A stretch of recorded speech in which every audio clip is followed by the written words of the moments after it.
It's been said the only cure for snoring is insomnia. It's 5 a.m. on a recent Wednesday morning. In the doorway of a women's clothing store on the 16th Street Mall in Denver, Diana Suarez only got 4.5 hours of sleep. Right now, these two are trying to be annoying to make sure I'm awake. Suarez does not own an alarm clock.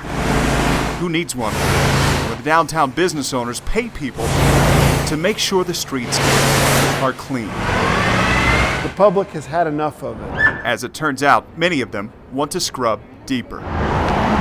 Just 8 hours earlier, behind Rockmount Ranch where I've found needles, syringes. owner Steve Weil stepped into his alley you could smell just off the mall. You walk near here and the stench is overpowering. It smells like urine. And we have power washed this many times. Like dozens of business owners, he says Denver needs a law to keep people from camping where people should be sleeping indoors. We do not need to be a haven for people breaking social norms and the law. But people like Suarez have never cared much for what's normal. For 3 months, she's been sleeping in the door jamb of a place where many women love to shop. But there's no way she says she can, or even wants to, afford what's inside. This is how we lived all the time. We didn't have houses. We didn't have all these clothes, you know. We were nomadic. She says she's tried to find real housing. She's tried the shelters, but gave up. Being in a shelter with so many people is rather hard to deal with. Apparently, the shelters were no place for 51 other people who slept on the mall on this night.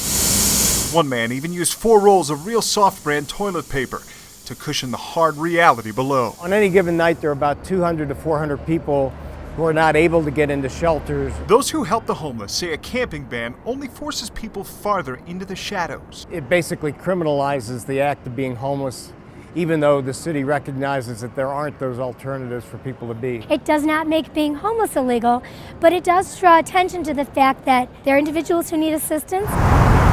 Those who work with downtown businesses say a law motivates people who may not choose to look for help. There will be repercussions for not taking advantage of services when they're available. It's a dangerous place to be. I'm from Minneapolis, and we don't have anything like this. As people come here, take a look around and wonder what's happening. I'd expect it in San Francisco.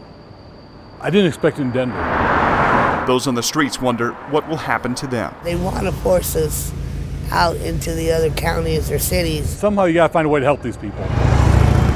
If the cops really start to crack down, then we either all go to jail or we go somewhere else. With more restless nights in the months ahead, Diana Suarez is awake for another day. The world has another day to screw up more than it usually does. With photojournalist Kevin Sullivan, If I can deal with being out here, I can deal with anything. Matt Fleener, 9 News.